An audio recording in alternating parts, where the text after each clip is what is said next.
One of my favorite creators, I don't really even consider him in the category of creator. I think he is a thought provoking uh, thought leader.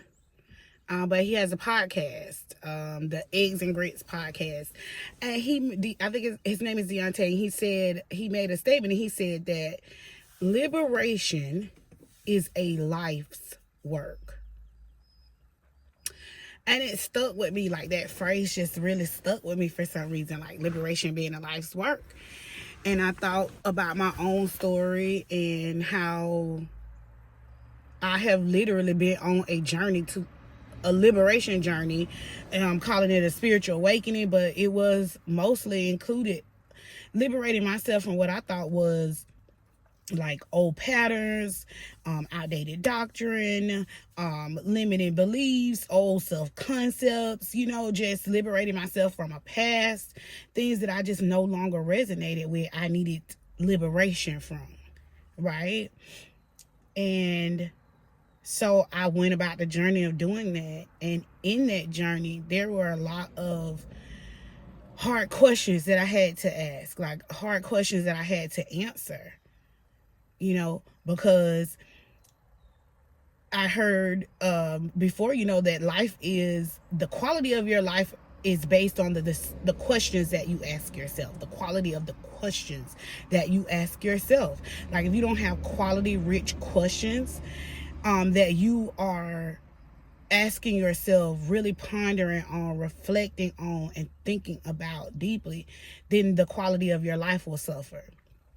And it's because the quality of the question is to help you evolve, to grow, to enhance, to expand, to liberate yourself from maybe a lesser school of thought, or become or refine yourself, but you're being liberated in some form of old to the new. And so one of the questions that I realized that, when I really thought about this journey and thinking about liberation as an individual, as a community, as a culture, as a nation, what that looks like. And the download that I received is that the process is the same on each level, right? Even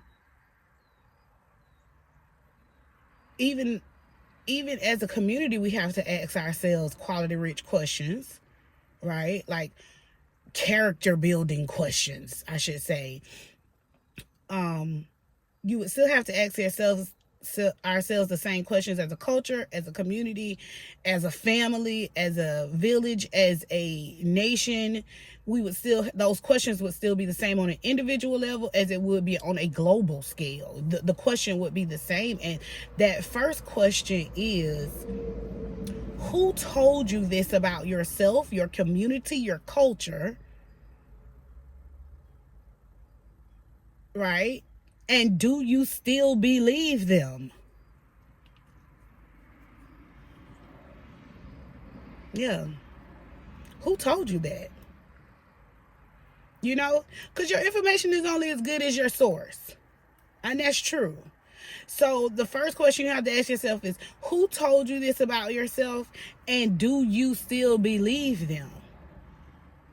And then of course, you're going to follow up. There are always follow-up questions. How you're going to look at this question, what you're trying to get to the root of is, first of all, you need to identify where the information came from, the source. Who told you that you were lazy? Who told you that you were not a good leader? Who told you that you came from a broken home? Who told you? Like, we write stories about ourselves. We tell ourselves stories about ourselves. And then we play out that role. So now you have to find out who told you this about yourself. Maybe you told yourself. Do you still believe that about yourself? Either way, though, that's a question you need to ask yourself, as on an individual level, a community level, organization level, a culture level, whatever it is. Why is this a characteristic? Why is this a part of my narrative? Who told you that?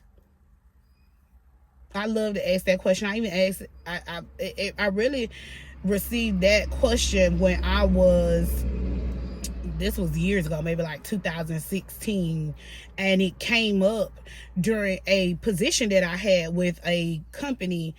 And your information has to be good when you're in operations. Your data has to be good. Your statistics have to be good. Your numbers have to be correct. It's all based on, and you're feeding this information to your clients as well. So you can't be feeding false information. Everybody needs to know how the program is performing. You, your bosses, your client. And so whenever I would deliver information, the guy who I was directly reporting to at the time would say, "Who told you that?" And I noticed it was a pattern, because that's how I am. Very quick. I identify patterns really quickly. And so, like, he asked me that maybe once or twice, and then it became a thing, because I was prepared after that, though.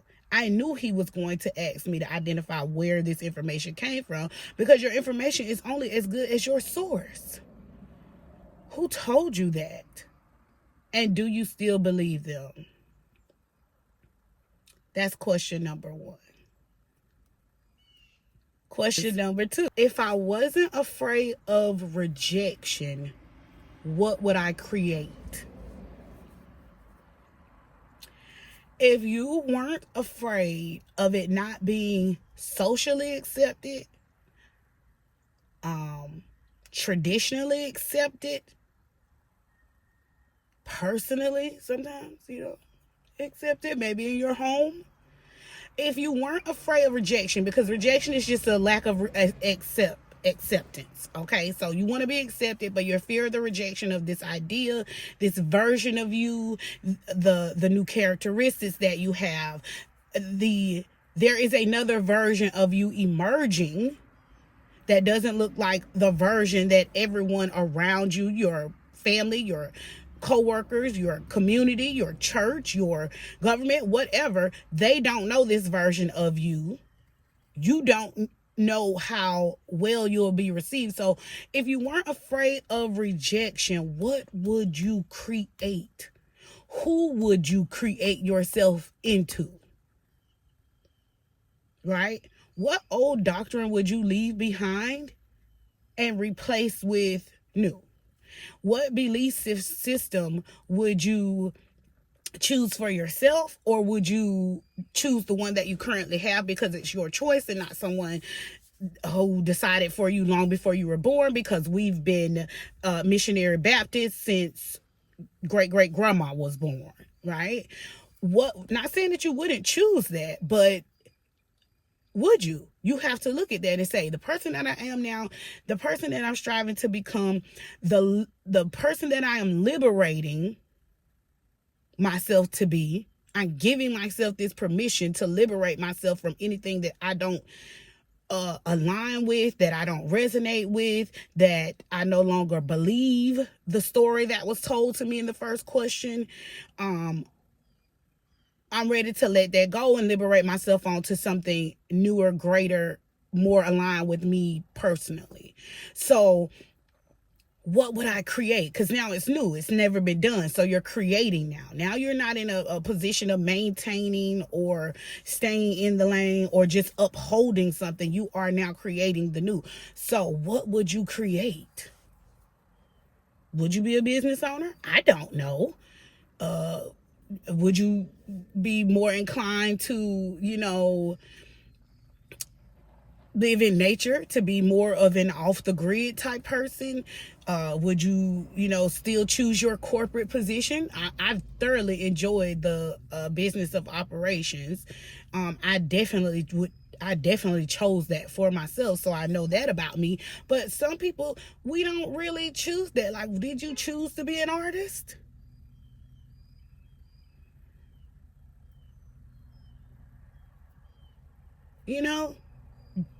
Did you want to choose to be an artist, but you felt confined by old traditions, your family traditions, who would be accepted? You feared rejection, so you created out of that fear. But now that if you don't feel that fear, if you don't have to create out of fear, who and what would you be? What would you create, right? So it's like, what would you say? You know what I'm saying? Like, what would you pursue? What words would you speak? Who would, you know what I'm saying? Who would you present yourself as if you weren't in the fear of being misunderstood?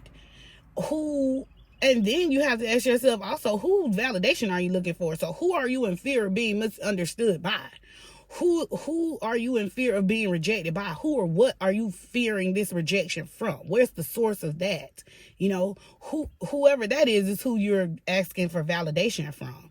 You require their validation, because that is where the fear resides. You're afraid of being rejected by this thing, this person, this organization, this thought school, whatever it is. You need to identify that too, because that's who you're seeking your validation from. It's not from yourself, because you've already had these thoughts.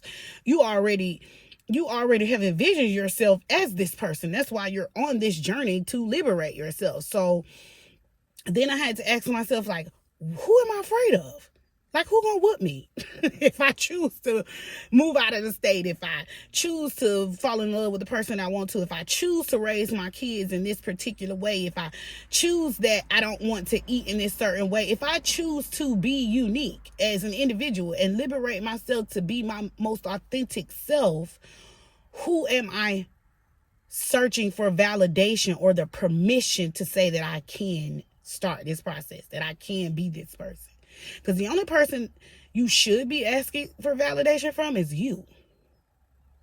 Because good, bad, or ugly, however you live your life, you're the only person that has to deal with the rewards, risks, consequences, what victories. You're always going to have to be the one responsible. Like Kendra said, winning or losing, I want the credit for it. That's how life goes. So you don't need validation from anyone else to take this journey, but you do need to ask yourself these questions to identify what's holding you back. Why haven't you started the process? Or why is the process so daunting or exhausting or scary to me? These are the questions that you ask from scratch. So that was question number 2. Of course, we can, deep dive and expound upon, or, on each question, because that's what good questions do. Good questions cause you to ask more questions, which causes you to grow, which causes you to increase your knowledge, your understanding. It's information. Information is currency. It's a frequency. The more questions you ask, the more information you have. The more information you have is the more knowledge you have. More understanding. So, yeah. Question number 3. So question number 3 is, what does true freedom feel like in my body? And how do I take a step towards this daily? Like, how do I cultivate this way of living daily? Because you have to start from wherever you are. You have to start from your scratch, wherever your starting line is. So someone else's, feeling of freedom is not yours. Someone else's method or step to take to practice it or cultivate it daily doesn't look like yours. Or it does, but it may not. But you have to figure out what that is. So, like, what does true freedom feel like to you? Like, where do you feel it in your body? Does it calm your mind? Does it fill your heart? Does it relax your body? Does it give you a better disposition out throughout the day when you feel free to be who and whatever you created, based on those stories that you questioned in step 1? Like, what does it actually feel like? What would it feel like to be financially free? What does it feel like to be emotionally free? What does it feel like to be spiritually free? And free meaning, this is what I choose to present. This is how I choose to live. This is my choice. I created this life and curated this life for myself. So what does that feel like to you? Paint a picture for yourself. Where would you live? What books do you read now that you are free and liberated and you are able to make these choices and create this life? What would you do? Do those things. Like, what does it feel like if you could do those things that you questioned in number 1, that you created in number 2? What would that feel like to you? And you got to be in tune with yourself to be able to tell yourself what it would feel like. But I think by asking these questions, it gets you to that place. And then by understanding that feeling of knowing what freedom feels like to you is how you pinpoint what you would do every day, like practice every day, things that you could actually cultivate daily based on that feeling. If like people say, if it's not a hell yes, it's a no, right? So you figure out what hell yeses feel like to you, and then you do things to create that feeling over and over. You do what you can, like, okay, you want to feel freedom of expression. I don't know what that means to you or what you could iterate on at this point in your life. A lot of people are doing it on social media. They're sharing their thoughts, they're communicating their beliefs, they're expressing themselves, and that fills them with a freedom of expression. People are creating art as their expression, and they're choosing their topics not based on what will offend anyone, but just on the question number 2, when they said, what would I create if I wasn't afraid of someone rejecting me?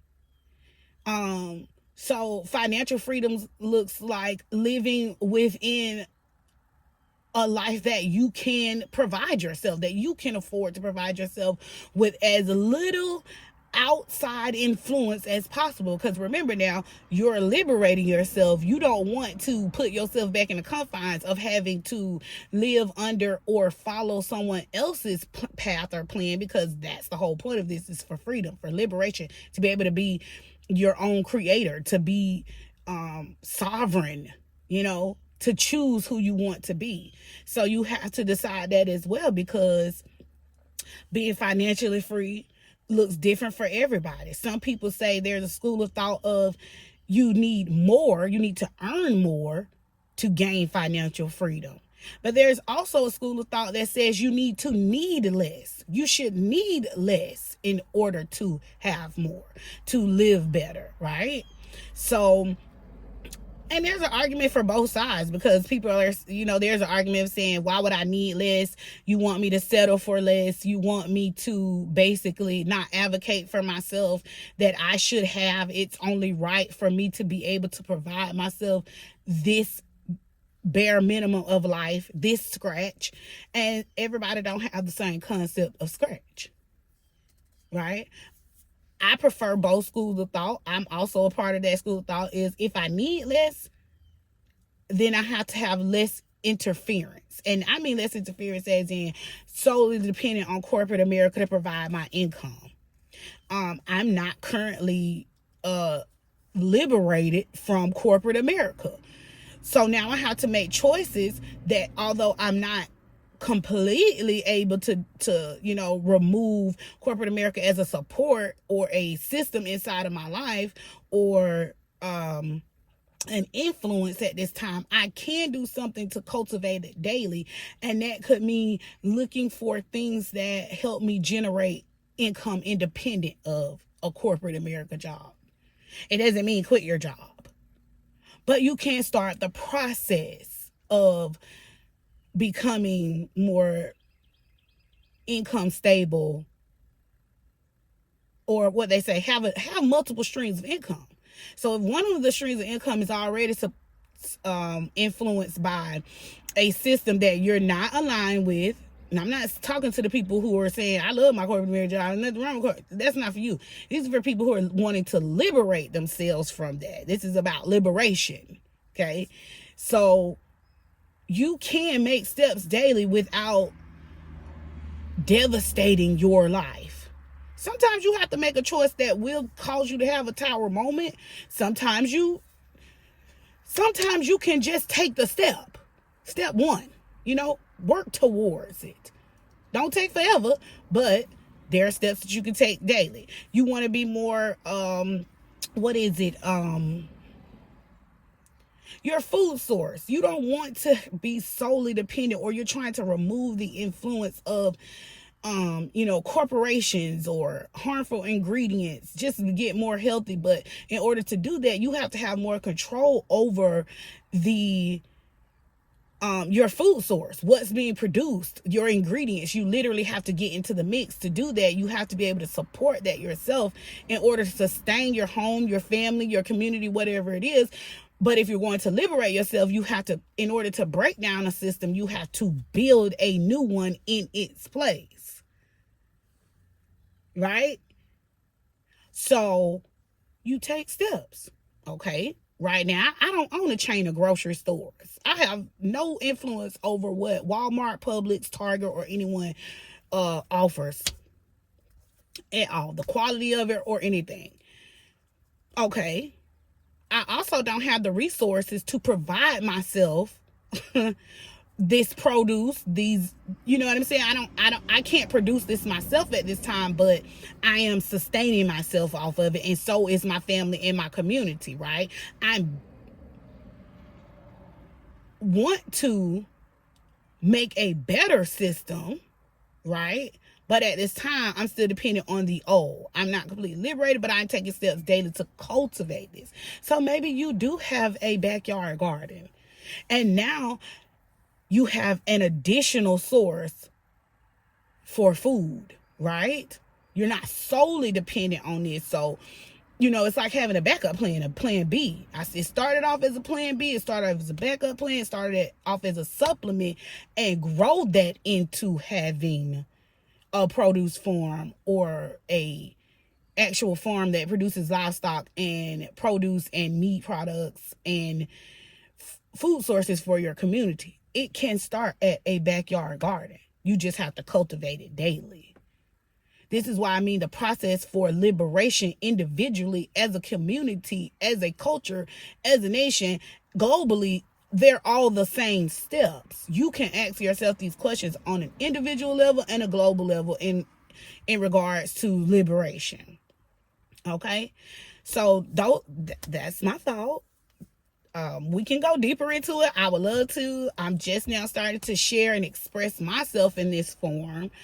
But yeah, if you dig this, I want you to tell me, or if this resonated with you in some kind of way, please comment in the please put a comment in the comment section and let me know, what did you think? I'm always open to hear people's thoughts, or on something that I share. We may not share the same thought. We may not have the same liberation process, but it's always good to come together and share, because that's like reimagining.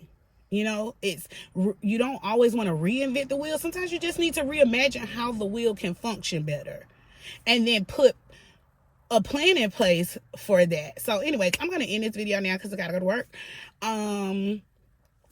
Yeah. Like, share, subscribe.